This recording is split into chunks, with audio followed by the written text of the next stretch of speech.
ఒక అతనికి 24% ఉన్నాయి, ఒక అతనికి 17% ఉన్నాయి, ఇంకొక అతనికి 10% ఉన్నాయి. మిగిలిన వాళ్ళు మోర్ ఆర్ లెస్ తక్కువగా ఉన్నాయి. అవి కొద్దిగా నామినల్ ఇంజురీస్ కానీ కొంచెం సీరియస్ ఇంజురీస్ కానీ ఉన్నాయి. ఏదైతే చెస్ట్ బోన్ ఒకటి బ్రేక్ కావడం ఇలాంటి సంఘటనలు కూడా ఉన్నాయి. నేను వస్తానే ముందు వాళ్ళ దగ్గరికి వెళ్ళాను. ఏదైతే ఫస్ట్ నేను వెళ్ళింది సీరియస్గా ఉండే వాళ్ళందరినీ పరామర్శించాను. ఆ తర్వాత హాస్పిటల్కి వెళ్ళి కేజీహెచ్కి వెళ్ళి ఎవరైతే హాస్పిటల్లో డెడ్ బాడీస్ అన్ని పోస్ట్ మార్టంకి వచ్చి కుటుంబ సభ్యులు బాధితులు వచ్చారు, వాళ్ళని పరామర్శించాను, ఓదార్చాను. కానీ కొన్ని సంఘటనలు చూస్తే చాలా బాధేస్తుంది. 4 నెలల ప్రెగ్నెంట్, లేకుంటే ఒక బాబు కూడా 2 ఏళ్ళు కూడా కాలేదు మ్యారేజ్ అయ్యి, అతను చనిపోయి ఆ అమ్మాయిని చూస్తే చాలా బాధేస్తుంది. ఇలాంటి సంఘటనలు చాలా సంఘటనలు, ఒక హృదయ విదారకమైన సంఘటనలు జరిగాయి. అవి చూసిన తర్వాత వాళ్ళందరితో మాట్లాడి ఒక భరోసా ఇచ్చాం. భరోసా ఇచ్చి మొత్తం అనౌన్స్మెంట్ కూడా మీరు ఒకసారి చూస్తే బాధితులందరికీ, చనిపోయిన వాళ్ళందరికీ 1 కోటి రూపాయలు ఆర్థిక సహాయం చేయడం, సీరియస్గా ఇంజురీ అయిన వాళ్ళకి 50 లక్షలు ఇవ్వడం, లైట్ ఇంజురీస్ ఉంటే అలాంటి వాళ్ళకు కూడా 25 లక్షలు ఇవ్వడం, ఈ 3 కేటగిరీస్ కింద అనౌన్స్ చేశాం.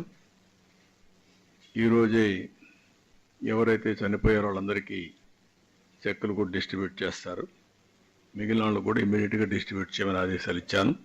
అవి కూడా ఇమీడియట్గా ఇస్తాం.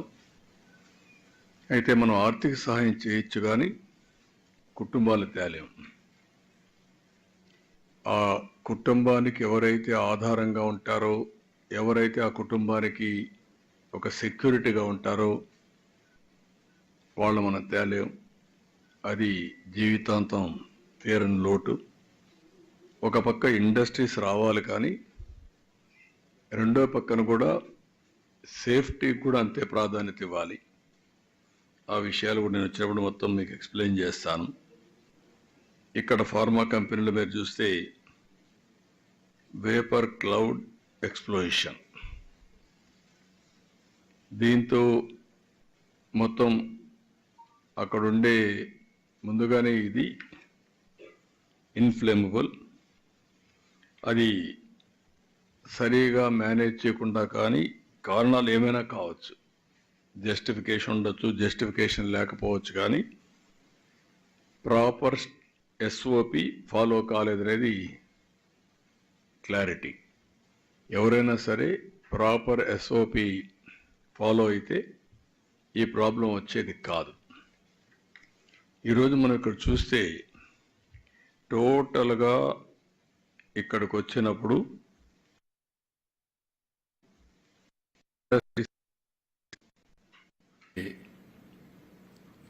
అలా ఈ ఎస్సీజెడ్లోకి వస్తే అచ్యుతాపురంలో 1949 ఎకరాలు ఉంది. ఇక్కడ 95 ప్లాట్లు ఉన్నాయి. 66 ప్లాట్స్లో ఇప్పటికే అలాట్ చేశారు. అందులో 36 వచ్చాయి, 26 పనిచేస్తున్నాయి. ఇది మొత్తం ఇదే కాకుండా ఇంకొక పక్కన కూడా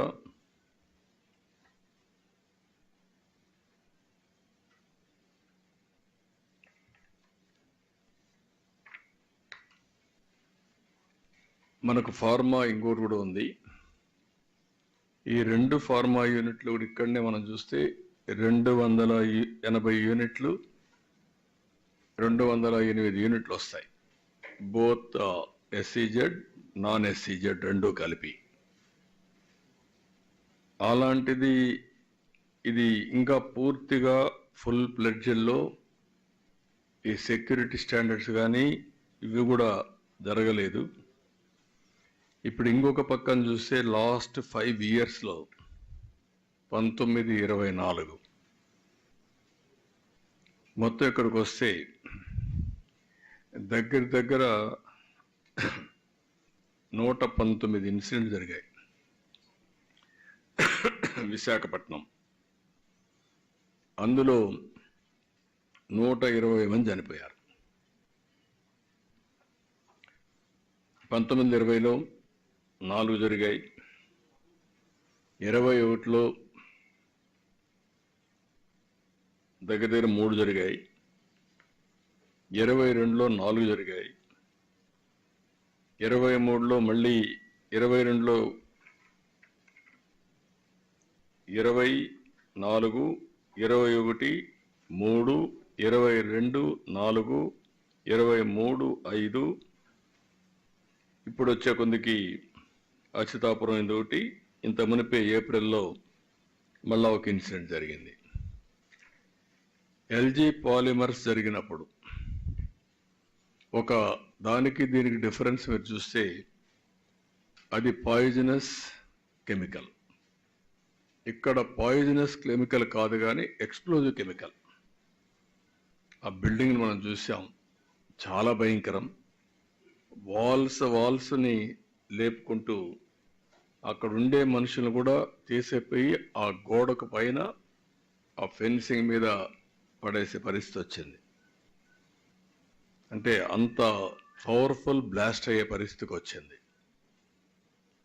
దీన్ని చూసినప్పుడు అక్కడ సంఘటనల్ని మీరు ఎగ్జామిన్ చేశారు కాబట్టి నేను మాట్లాడడం లేదు డీటెయిల్స్ అన్నీ. దీని మీద మనం ఒకసారి చూస్తే పాలిమర్స్ అయినప్పుడు ఒక I4 కమిటీ కూడా వేశారు. ఆ I4 కమిటీ వేశారు, నామమాత్రంగా ఆర్డర్స్ ఇష్యూ చేశారు, ఎగ్జిక్యూషన్ 0. దీనివల్ల టోటల్గా ఈరోజు ఈ పరిస్థితి వచ్చే దానిపైన మీరు చూస్తే జీవో 156 ఒకటి రిలీజ్ చేశారు. కాకినాడలో ఒక సంఘటన జరిగితే అప్పుడు కూడా జీవో 79 రిలీజ్ చేశారు.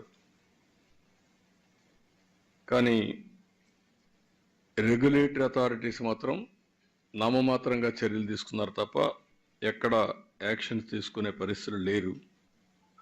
దానివల్ల రిపీటెడ్గా జరుగుతున్నాయి. ఏది ఏమైనా దీన్ని నేను డీటెయిల్స్ అన్నీ కూడా ఎప్పటికప్పుడు చెప్తాను, కానీ నేను ఇంకా డీటెయిల్స్ ఫర్దర్గా వెళ్ళడం లేదు. ఫర్మ్ యాక్షన్ తీసుకుంటే తప్ప ఇక్కడ ఇవన్నీ కూడా ఫుల్ స్టాప్ పెట్టలేం. I want to go very clearly.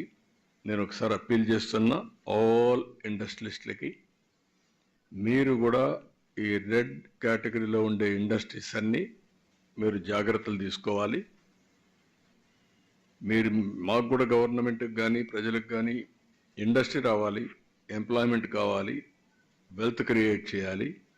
అదే సమయంలో ప్రజల సేఫ్టీ కూడా ఈక్వల్ ఇంపార్టెన్స్ ఇవ్వాలి. అందుకే ఆల్ ఇండస్ట్రియలిస్ట్ని ఈ మీటింగ్ ద్వారా నేను పిలిపిస్తున్నాం. ఇమ్మీడియట్గా మీరు సేఫ్టీ మెజర్స్ అన్నీ మీరు ఇంటర్నల్ ఆడిట్ చేయండి. ఇంటర్నల్ ఆడిట్ చేసుకొని తద్వారా మీరు ఏమేం చేయాలో ప్రికాషన్స్ తీసుకోండి. మేము కూడా డిపార్ట్మెంట్స్కి అందరికీ ఆదేశాలు ఇచ్చాను. రేపు మళ్ళీ ఒకసారి గట్టిగా కూడా ఆదేశాలు ఇస్తాం ఆల్ డిపార్ట్మెంట్స్కి. ఇప్పటికే ఇంత మునుపంతా కూడా కొన్ని తీసుకొచ్చాం. ఎన్ఫోర్స్మెంట్ ఏజెన్సీస్ అన్ని ఒక కామన్ ప్లాట్ఫామ్ మీద తీసుకొచ్చాం. ఎవరి పాటికి వాళ్ళు పోయి ఇండస్ట్రీస్ అంతా కూడా ఎవ్రీడే పోయి గొడవ చేయడం కంటే either pollution board, pollution control board, or labour, or boilers, factories, legal metrology, వీళ్ళు 5 కూడా కంబైన్డ్గా వెళ్ళి, ఇంకా కొన్ని ఏజెన్సీస్ ఉన్నాయి రెడ్ కేటగిరీ ఇండస్ట్రీస్కి, వీటికి వీళ్ళందరూ కూడా కంబైన్డ్గా వెళ్ళాలి, టీమ్గా వెళ్ళాలి. అది కూడా సిస్టమ్ డ్రివన్ సెలెక్షన్ వీళ్ళు చేయడానికి వీలు లేదు. ఆ రోజు మేము పెట్టింది అవి కూడా అనలైజ్ చేయమన్నారు ఇండస్ట్రీస్ మినిస్టర్ సెక్రటరీని. ఒక సిస్టంలోనే వస్తుంది, ఎవరు అడిగే పని లేదు, వాళ్ళు పోయి చెక్ చేస్తారు. చెక్ చేసిన తర్వాత రిపోర్ట్ ఇస్తారు 24 అవర్స్లో.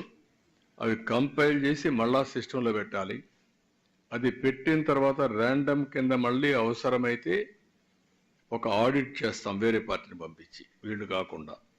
అలాంటి చేసి ఇండస్ట్రియలిస్ట్కి ఎవరికి ఇబ్బంది ఉండకూడదు. అదే సమయంలో వీళ్ళు ఎక్కువ డబ్బులు సంపాదించాలి అనే ఉద్దేశంతో అసలు సేఫ్టీ మెషర్స్ ఫాలో కాకపోతే మాత్రం చాలా ప్రమాదం వస్తుంది. అందుకే ఈ సంఘటన ఒక ఆధారంగా తీసుకొని ఒక ఎంక్వైరీ కమిటీని ఇస్తున్నాను, high level committee. They will go through total scrutiny. ఈ ఇండస్ట్రీలో ఏమేం జరిగింది, ఏమేమి ల్యాప్సెస్ ఉన్నాయి. ఈరోజు నేను చూశాను ఇండస్ట్రీలో ఉండే అవకతవకలు కూడా, వాళ్ళకుండే ఇబ్బందులు కూడా. ఒక అతను ఇండస్ట్రీ పెట్టాడు, అతనికి ఉండే ఆర్థిక ఇబ్బందుల్లో కానీ వాళ్ళకుండే దీంట్లో ఇంకొక పార్ట్నర్ తెచ్చుకున్నారు. ఆ పార్ట్నర్ వచ్చి ఇప్పుడు మనం చూస్తే ఇద్దరు ఫస్ట్ యాదగిరెడ్డి పెట్టాడు, తర్వాత డక్కన్ క్రానికల్స్ వచ్చారు, డక్కన్ కెమికల్స్ వచ్చారు. డక్కన్ కెమికల్ వచ్చిన ఇద్దరిలో గొడవలు వచ్చాయి. వాళ్ళ గొడవలు కూడా దీనికి రిఫ్లెక్ట్ అయ్యే పరిస్థితి వచ్చింది.